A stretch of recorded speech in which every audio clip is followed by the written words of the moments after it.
कैसे हम वो 2024 में चुनाव होते हुए देखेंगे? ये एक बड़ा सवाल तो है ना राहुल लाल जी। देखिए, बिल्कुल एक बड़ा सवाल है। मैं मानता हूं कि लोकतंत्र में हर चीज पारदर्शी होनी चाहिए।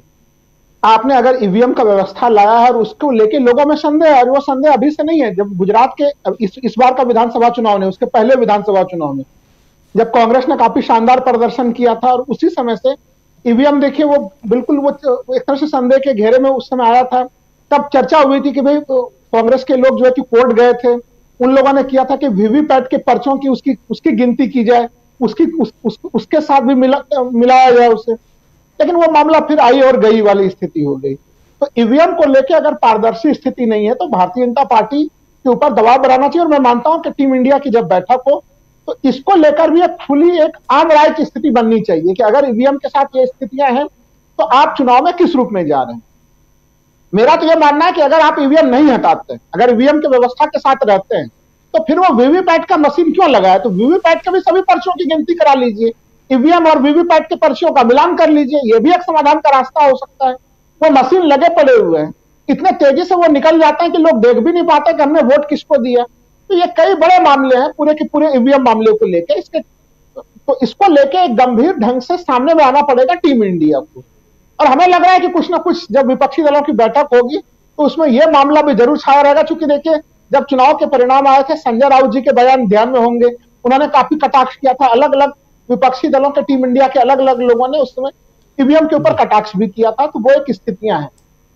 अब मैं आता हूं, देखिए दो तीन चीजें जो भारतीय जनता पार्टी को लेकर जब इसमें तैयारी चल रही है बीजेपी की। देखिए, बीजेपी राम मंदिर को लेकर काफी ज्यादा हल्ला हंगामा कर रही है, लेकिन धनंजय जी ने सही कहा और सुनील जी ने सही कहा कि राम मंदिर का मामला जब से बीजेपी उठाना चाह रही, देखिए सुप्रीम कोर्ट ने जब आदेश दे दिया कि वो राम मंदिर बन रहा है, तो उसके बाद से राम मंदिर का मामला गति नहीं पकड़ पा रहा। यह भारतीय जनता पार्टी के लिए बहुत चिंता का विषय है।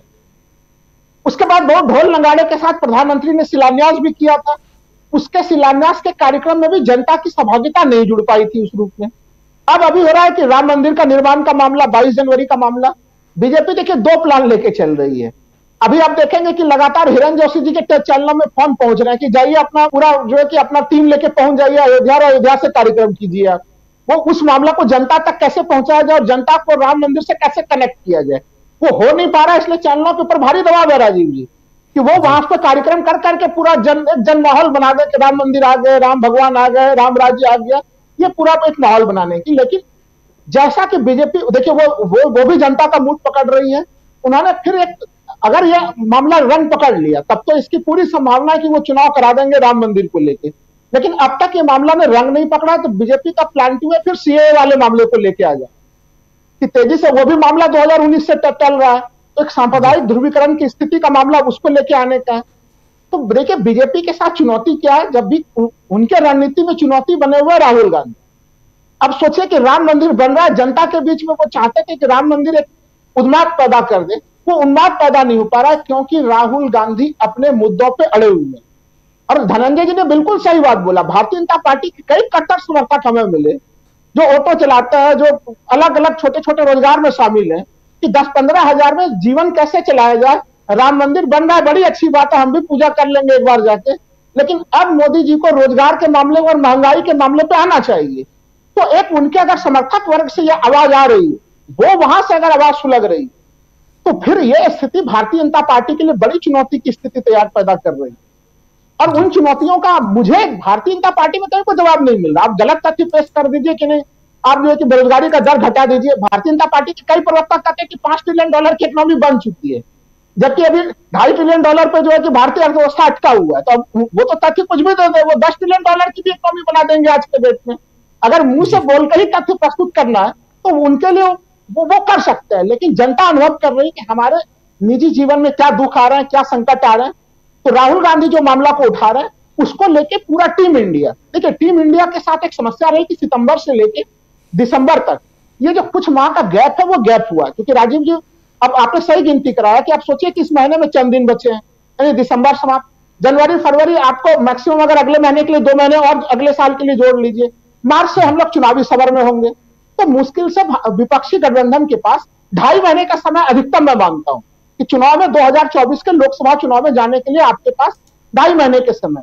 ऐसे स्थिति में मुद्दों को लेके कि एक मुद्दा जो कहीं दिल्ली में उठे वही मुद्दा तमिलनाडु से भी उठे, वही मुद्दा पश्चिम बंगाल से भी उठे, वही राजस्थान से भी उठे, वही मध्य प्रदेश से भी उठे, उसमें जो है कि वो जनता के उन आवाजों को कि वो आपको उसको कैसे आप जनता तक परसेप्शन में लाते हैं, इसकी तैयारी को मैं बड़ा महत्वपूर्ण मानता हूं कि अगर ये तालमेल की स्थिति बनती है तो ये बड़ी महत्वपूर्ण स्थिति। क्योंकि देखिए राज्यवार जब हम लोग नजर डालते हैं मैप में, अगर हम लोग नजर डालते हैं, जैसे अभी हम लोगों ने उत्तर प्रदेश के मैप पे बड़ी गंभीरता से चर्चा की कि यहां पे 2019 को दोहराना मुश्किल है, तो क्या बिहार में 2000 मुश्किल को भारतीय जनता पार्टी दोहराएगी? वो तो वहां पे और भी असंभव स्थिति है। क्या पश्चिम बंगाल में अब वो महुआ मोहित्रा के मामले के बाद वो चाहते हैं कि हम 18 लोकसभा सीटें लेके आ जाएं? भाई बिल्कुल बंगाली अस्मिता वहां पे बिल्कुल चरम पे होती है। वो असंभव वाला मामला है जब आप इस तरह से जी किसी बंगाल के जो है कि तेज तरार नेता को कोने में फंसा देंगे।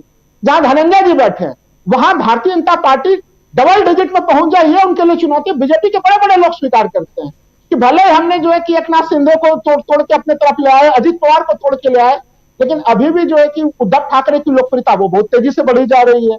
जी तो पूरा का पूरा जो गठबंधन है उसकी लोकप्रियता काफी तेजी से और तमाम उपचुनाव के परिणामों में पाया है। तो महाराष्ट्र का फैक्टर भी इनको बिल्कुल परेशान किए हुए है। तो इन सारे जगहों पे आज इनकी सीटें, चूंकि देखिए मैं बार बार बोलता हूं कि 2019 का लोकसभा चुनाव एक राष्ट्रवाद के परम एक उफान पे लड़ी गई चुनाव थी। तब आप 303 लोकसभा सीटें आप जीत के आ पाए थे।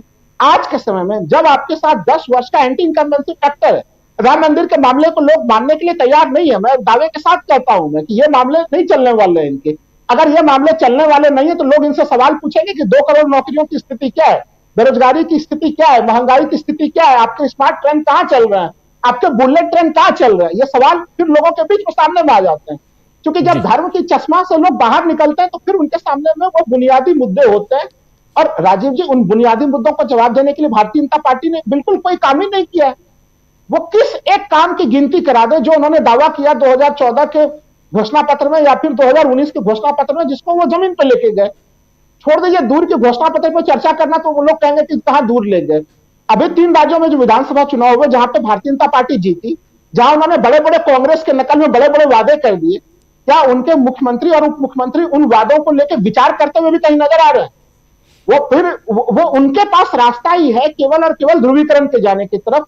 और ध्रुवीकरण को मैं मानता हूं कि लोकसभा चुनाव में, क्योंकि हम लोग अब जब अभी फील्ड में थे तो जनता सीधे कह रही थी कि महंगाई का मामला, तमाम उस तरह के आर्थिक मामले वो केंद्र सरकार से जुड़े हुए, और केंद्र सरकार का जब वो वोट करेंगे इन मामलों को वो बहुत गंभीरता से देखेंगे। वो तो ऐसे स्थिति में उनके लिए हमें बहुत संकट की स्थिति दिख रही है। उनके लिए आसान स्थिति तभी हो सकती है जब टीम इंडिया कहीं बिखरने की स्थिति में हो, लेकिन टीम इंडिया कहीं से भी बिखरने की स्थिति में नहीं है। क्योंकि टीम इंडिया के नेताओं ने अपने मन से नहीं बनाया। टीम इंडिया भारत के लोगों की आवाज है, जिसके दबाव में टीम इंडिया बनी पड़ी है। राजीव, बिल्कुल टीम इंडिया की बात हो चाहे चुनाव की बात हो, लेकिन राकेश अचल साहब, बात ईवीएम की भी बार बार आ रही है और खासकर मध्य प्रदेश में